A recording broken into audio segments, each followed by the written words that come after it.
Bonjour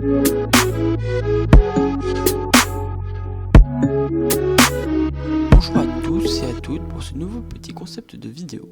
Ceci consistera à vous expliquer les différents éléments du tableau périodique de Mendeleïev, plus connu sous le nom de tableau périodique des éléments.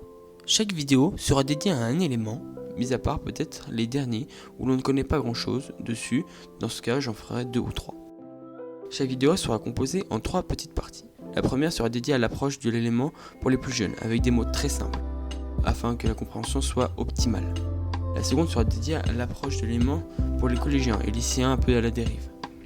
Enfin, la dernière sera là pour ceux qui sont intéressés par la chimie et qui aiment ça.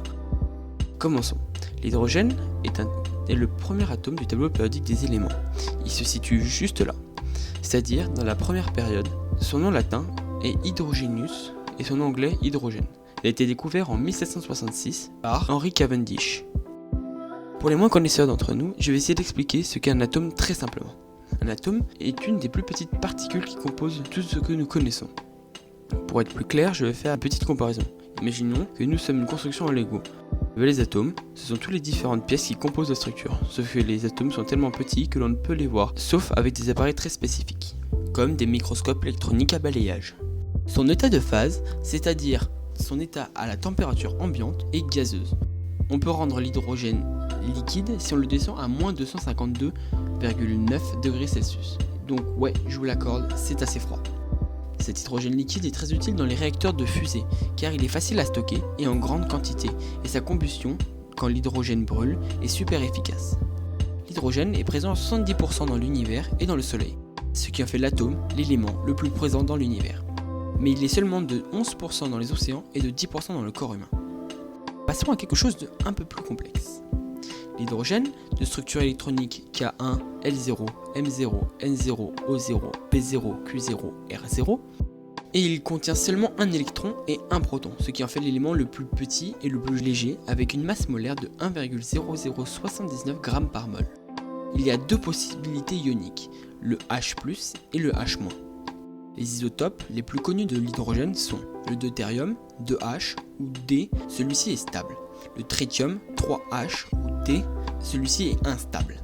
Enfin, passons à quelque chose de plus complexe. Le spectre d'émission de l'hydrogène fait apparaître 4 raies dans le domaine visible.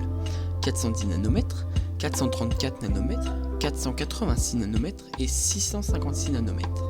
C'est grâce à ces mesures de longueur d'onde que les astrophysiciens peuvent déterminer la composition de toutes les étoiles visibles juste en captant quelques photons émis par celles-ci. L'hydrogène a une structure cristalline hexagonale et on peut le trouver à l'état solide à partir de 14,01 Kelvin, soit moins 259,14 degrés Celsius.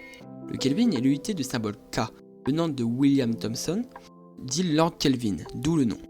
0 Kelvin correspond au zéro absolu, c'est-à-dire moins 273,15 degrés Celsius. D'un point de vue énergétique, l'hydrogène va être utilisé lors de fusion nucléaire dans le projet ITER, International Thermonuclear Experimental Reactor, localisé au centre de Cadarache dans les Bouches-du-Rhône en France. Ce projet rassemble 35 pays et est basé sur le principe de fusion des isotopes de l'hydrogène, comme le deutérium ou le tritium, dans un plasma pour en créer des isotopes de l'hélium. La grande difficulté de ce projet est de garder le plasma stable, ce qui pose en ce moment un énorme problème, parce que les ingénieurs et les chercheurs ne peuvent pas se permettre de laisser fondre l'installation à plus de dizaines de milliards d'euros. Et là où c'est intéressant, au niveau énergétique, c'est que la réaction produit 10 fois plus d'énergie que consommée, c'est donc tout bénef. Voilà, c'était tout pour cette vidéo, j'espère que vous aimez le concept, et dites-moi si vous voulez que j'en dise plus, ou au contraire que j'en dise moins, à propos de l'élément que je parle. Avant de la finir, j'aimerais remercier un ami, Colin, pour nous avoir confectionné une superbe musique de fond. Et aussi un grand merci à Madame Midgen, premier professeur de physique-chimie, vous vous reconnaîtrez. Et donc moi je vous laisse et à la prochaine fois.